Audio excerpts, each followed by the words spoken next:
பயங்கரவாதத்திடம் எந்த வகையிலும் சமரசம் செய்து கொள்ளாத ஒரே உலகத் தலைவர் நமது பிரதமர் திரு மோடி அவர்கள்தான். இப்போது நடந்திருக்கும் டெல்லி பயங்கரவாத தாக்குதல் துரதிர்ஷ்டவசமானது.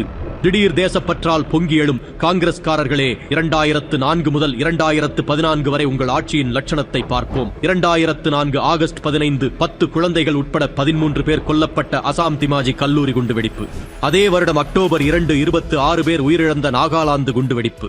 2005 அயோத்தியா ராம ஜென்ம பூமி தளத்தை 5 பயங்கரவாதிகள் தாக்கிய நிகழ்வு. பங்களாதேஷ் தீவிரவாதி உபேத் உர் ரஹ்மான் செய்த ஸ்ரம்ஜீவி எக்ஸ்பிரஸ் ரயில் குண்டுவெடிப்பு. 14 பேர் உயிரிழப்பு, 62 பேர் படுகாயம். அதே வருடம் அக்டோபர் 29 இந்துக்கள் வெகுவாக கொண்டாடும் தீபாவளி பண்டிகையின் 2 நாட்களுக்கு முன்பு நடந்த டெல்லி தொடர் குண்டுவெடிப்புகள்.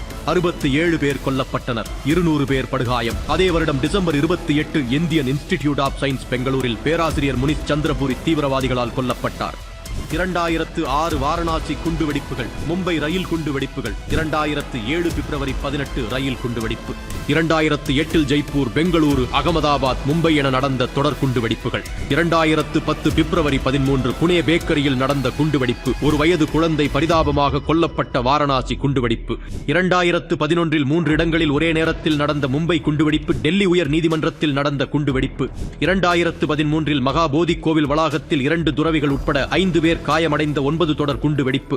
ஹைதராபாத் இரட்டை குண்டுவெடிப்பு. இன்னும் சொல்லிக்கொண்டே போகலாம், லிஸ்ட் போய்கொண்டே இருக்கும். இப்படி காங்கிரஸ் ஆட்சியில் நடந்த 33,891 பயங்கரவாத குண்டுவெடிப்பு சம்பவங்களில் ஆயிரக்கணக்கான அப்பாவி இந்திய மக்கள் இங்கு செத்துக் கொண்டிருக்கையில் வெளிநாடுகளுக்கு சாமரம் வீசிக் கொண்டிருந்ததுதான் அந்த கோழை காங்கிரஸ் அரசு.